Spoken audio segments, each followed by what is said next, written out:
మొన్న నేను ఆఫీస్ చేసుకొని ఇంటికి పోతుంటే యూసుఫ్ కూడా మెట్రో స్టేషన్ కింద ట్రాఫిక్ పోలీసు వాళ్ళు డ్రంక్ అండ్ డ్రైవ్ చెకింగ్లు చేస్తుర్రు.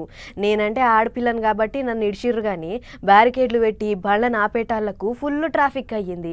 అసుంట పోగానే మళ్ళా మధురానగర్లో కూడా గీదే కథ. ఎవరిని ఇడుస్తలేరు పట్నం ట్రాఫిక్ పోలీసు వాళ్ళు. లీడర్లకు సుట్టావాలని చెప్పినా ఇడుస్తలేరు. నీకంటే నేను పెద్ద పోలీస్ ఆఫీసర్ను అని చెప్పినా ఇడుస్తలేరు. అగో గట్లనే బగ్గదాగి పట్నం పోలీసు వాళ్ళకు దొరికిండు గీసారు.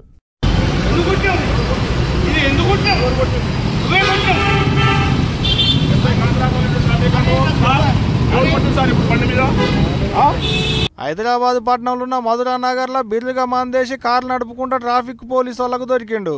నేను ఎవరనుకుంటున్నావు, నీకెన్ని గుండెలుంటే నన్ను ఆపుతావా అని ట్రాఫిక్ ఎస్ఐ మీదకి లంకెలేసిండు. మరి ఇంత రూబాబు ఎందుకో ఎరికేనా?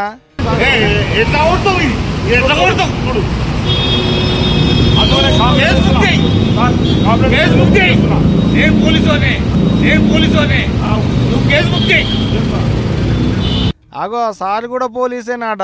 మళ్ళీ చిన్న చిన్న కొలువు గిట్టనేమో అనుకున్నారు. కాదు, సిద్దిపేట పట్టణంలో ఏసీపీ కొలువు చేస్తుండట సారు.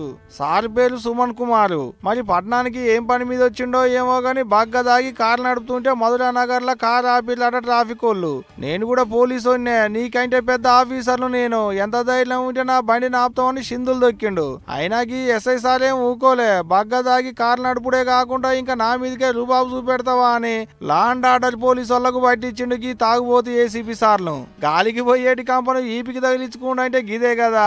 ఊరికే నేను కూడా పోలీసునే పలానా కొలువు చేస్తా పలాని కాడ చేస్తా తాగింది వాజీబీ అంటే వాళ్ళే ఇడిచిపెట్టేడుతుండే. ఊరికొక ముచ్చడి చెప్పి అవతల పడేది దనక నేను అది ఇది అని నలుగురు నలికితివి.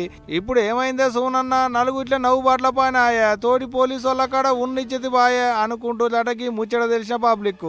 మరి కాదా?